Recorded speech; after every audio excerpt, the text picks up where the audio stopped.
की गोली मारे नी सीधे कपार पो, की गोली मारे नी सीधे कपार पो। पोड अपना नहीं, की गोली मारे नी सीधे कपार पो। आवाज को टाइट ही रखना ऊपर तक।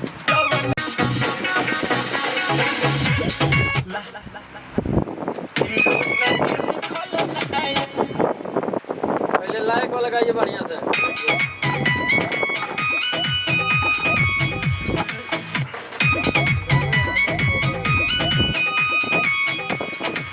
गाना आप लोग सबसे पहले गलती करते, गाना याद नहीं करते हैं।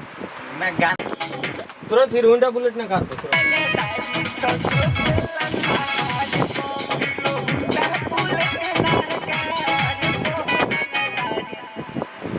माइक के पास आ जाइए, ठीक है, सीरियस हो जाइए।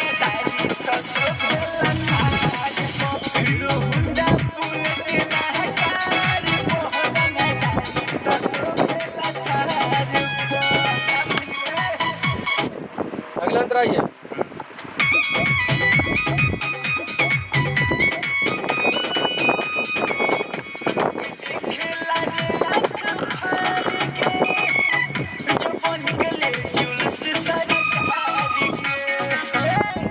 इतना गायब नहीं देना है, बीच पे गाना है, बीच से आउट गा रहे हैं।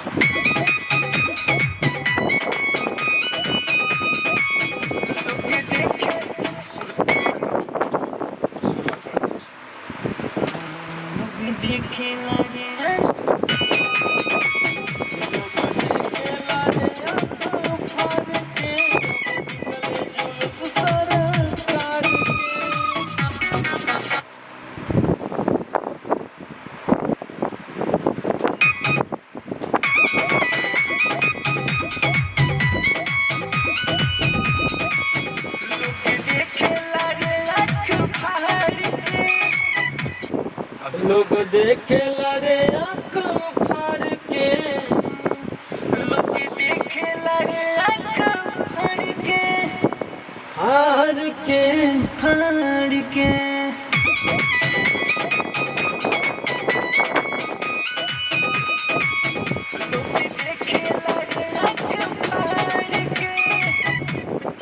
के खींचना नहीं। लोग देखेला रे आँख फाड़ के, जब निकले जुलूस सरकार के।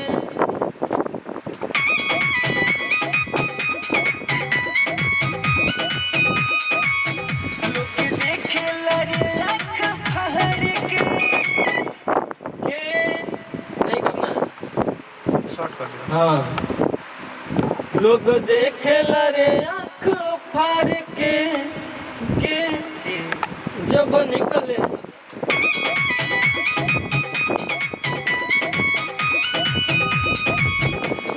देखेला रे आँख फाड़ के। पूरा गाइए ना, क्लियर गाइए। लास्ट में उसके वो तुरंत वो वाला गाना, अगला लाइन।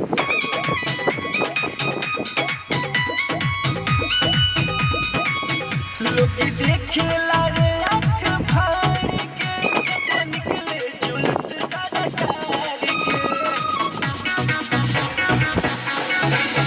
लोग देखेला रे आँख फाड़ के, लग रहा है बहुत जारी पर। ठीक था, इसे हिसाब से आना, लेकिन अच्छा से आना है। ठीक, दोबारा सही है।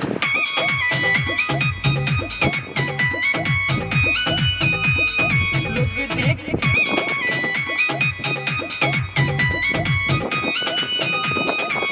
लोग देखेला रे आँख फाड़ के, जब निकले जुलूस सरकार के। देखेला रे आँख फाड़ के, जब निकले जुलूस सरकार के। सरकार के देखेला रे आँख फाड़ के, जब निकले जुलूस सरकार के। देखी पुलिस दरोगा बदल जाला। देखिए, पुलिस दरोगा। सरकार के। देखी पुलिस दरोगा बगल जहला। सरकार के। देखी पुलिस दरोगा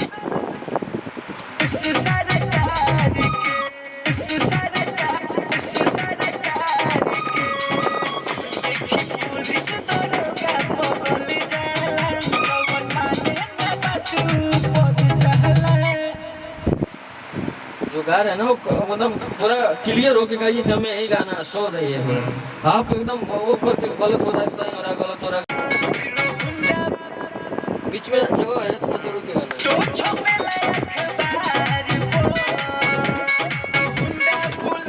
थोड़ा सा रुक जाइए, कौन तेजी है?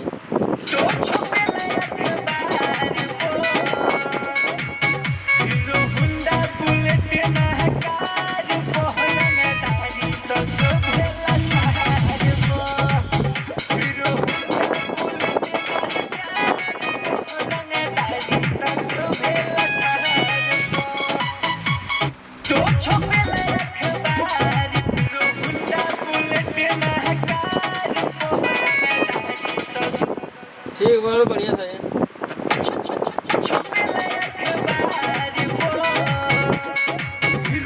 क्या बात है यार, थोड़ा सा रुक के गाइए ना, हम हाथ दे रहे हैं और आगे आ जाइए।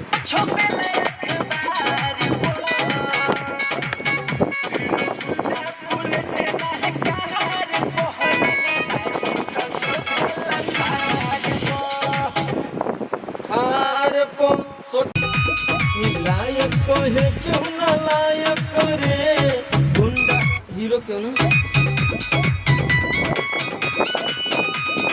लायक को है क्यों ना लायक। या तो सुन लीजिए या तो गाइए।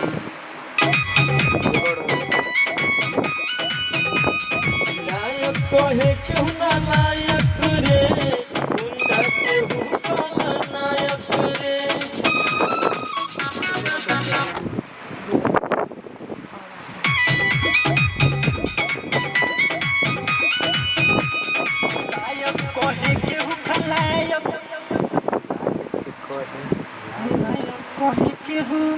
केहू में रुकना, लायक कहे केहू ना लायक केहू झटका बोल। हां झटका। लायक कहे केहू न लायक रे, हीरो केहू खलनायक रे, हीरो केहू खल लायक कहे केहू न लायक रे, तर्जुमे देखिए। हीरो केहू तो हीरो केहू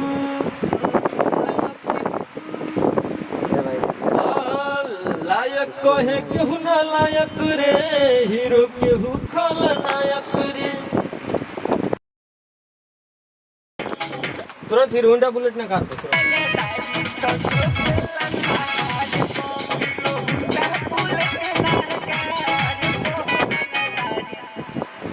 माइक के पास आ जाइए, ठीक है, सीरियस हो गया।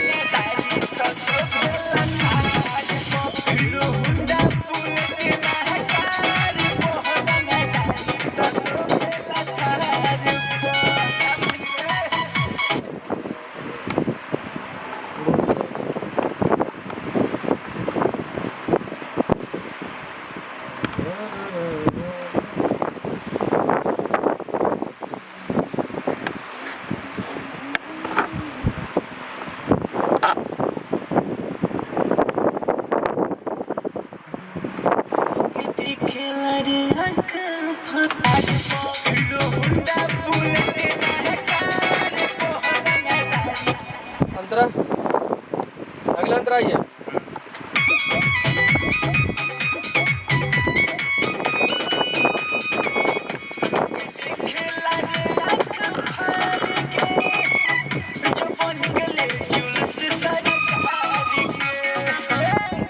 इतना गायब नहीं देना है, बीच पे गाना है, बीच से आप गा रहे हैं।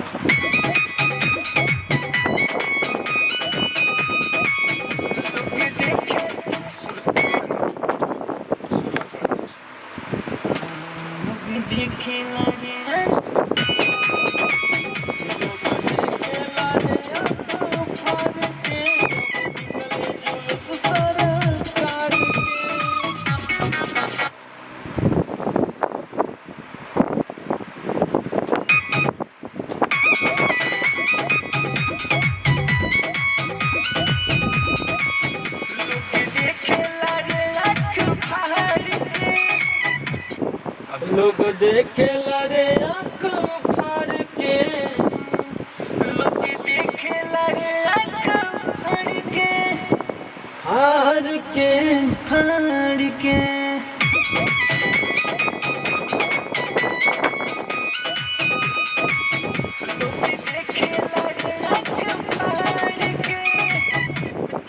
के खींचना नहीं, लोग देखे रे आँख फाड़ के जब निकले जुलूस सरकार के।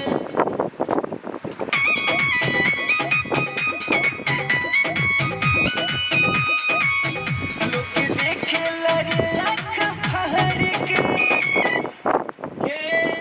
नहीं करना, शॉर्ट कर दो। हाँ। लोग देखे रे आँख फाड़ के जब निकले।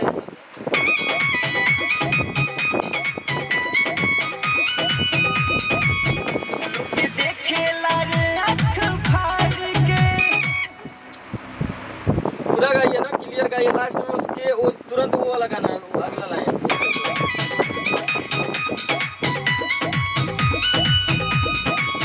लोग देखेला रे आँख फाड़ के जब निकले जुलूस सरकार के।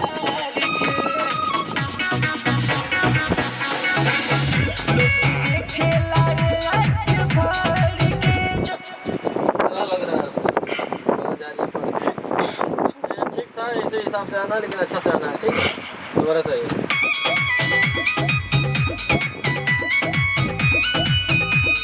लोग देख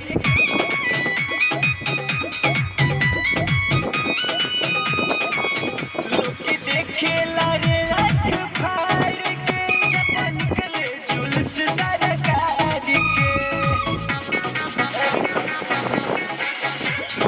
देखेला रे आँख फाड़ के जब निकले जुलूस सरकार के। सरकार के देखेला रे आँख फाड़ के जब निकले जुलूस सरकार के। देखी पुलिस दरोगा बगल जाला। देखिए पुलिस दरोगा, सरकार के। देखी पुलिस दरोगा बगल जहला।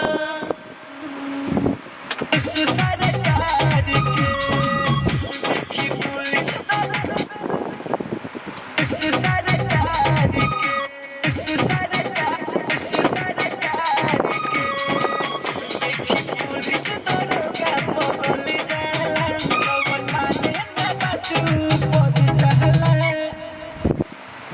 जो गा रहे हैं ना वो मतलब पूरा क्लियर होके गाइए कि हमें यही गाना सो रही है। आप एकदम वो करके गलत हो रहा है, सही हो रहा है, गलत हो रहा है। लायक को है क्यों ना लायक रे गुंडा हीरो क्यों ना लायक को है क्यों ना लायक। या तो सुन लीजिए या तो गाइए।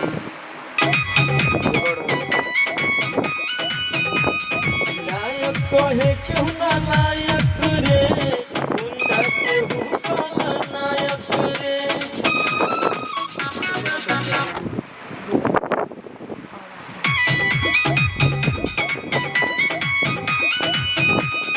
लायक कहे केहू खलायक।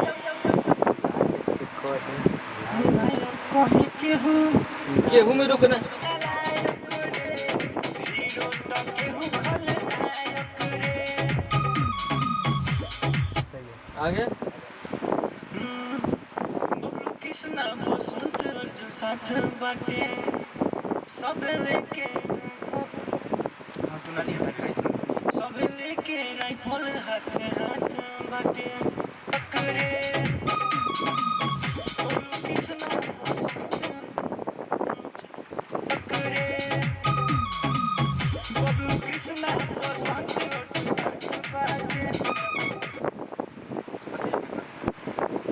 क्या बताए वर्ड नहीं पता है तो क्या बताए, वर्ड बताइए क्या है। बबलू कृष्णा बसंत अर्जुन साथ बाटे।